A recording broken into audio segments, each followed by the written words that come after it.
Gostaria de saber como é que é o processo da reencarnação de um espírito que acabou de sair das mãos de Deus. Ele já tem livre-arbítrio ou adquire com o tempo? O primeiro planeta que esse espírito vai reencarnar seria um planeta primitivo?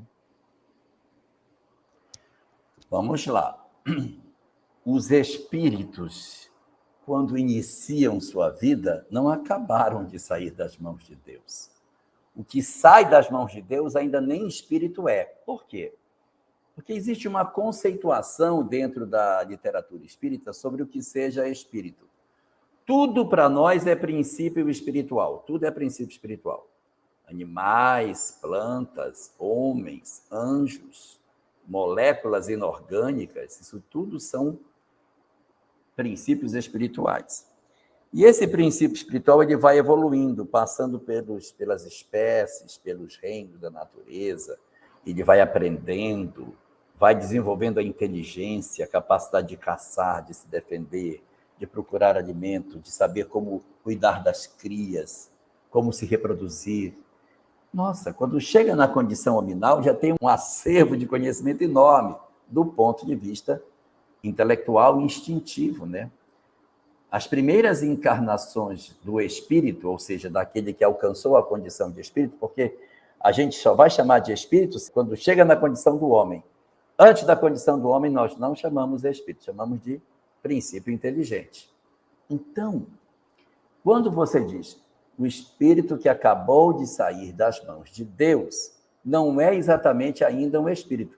Ele é um ser infrahominal que ainda vai passar por muitos bilhões de anos até que ele alcance a condição de espírito para que ele comece a sua caminhada dentro da espécie humana. Então, mas eu entendi o que você quer dizer. Os espíritos que começam a sua condição hominal, como é que é? Bom, muito bem. Eles não saíram das mãos de Deus agora, estão muito velhos, mas eles começam as suas primeiras existências em mundos primitivos. Numa comparação rasa e grosseira, o que é um mundo primitivo? É um mundo que se dá à pré-história. Todas as formas pré-históricas e humanas que a gente tem antes da condição do homem, do Homo sapiens sapiens, aquela no qual o indivíduo... O que é o Homo sapiens sapiens? É o homem que sabe que sabe. Por isso que ele é sapiens. Tem o Homo sapiens, é o homem que sabe. E tem o Homo sapiens sapiens, que é o homem que sabe que sabe.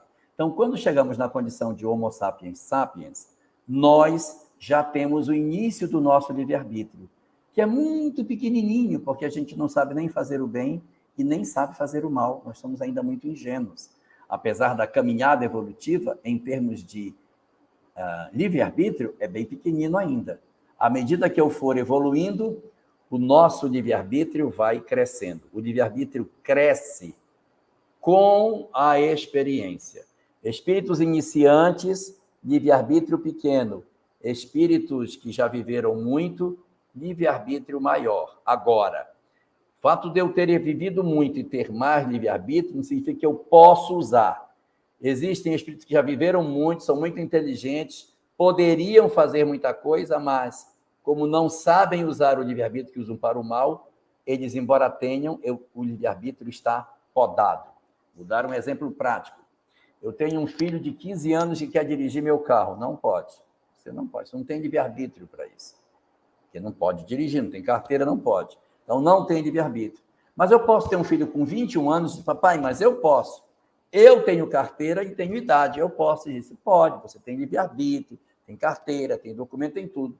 Mas moralmente você não pode. Você faz bobagem com o meu carro, você não vai dirigir. Então, um não pode, o outro pode, mas não vai. É a mesma coisa. Tem o que tem o livre-arbítrio pequenininho e que não tem condição de ainda fazer as coisas, e o outro poderia, mas em função da moral que tem, lhe é negado temporariamente a condição de fazer. Quando ele tornar-se um rapaz mais consciente, o pai vai dizer, ok, eu vou confiar em você, toma, está aqui meu carro, pode dirigir. É mais ou menos por aí.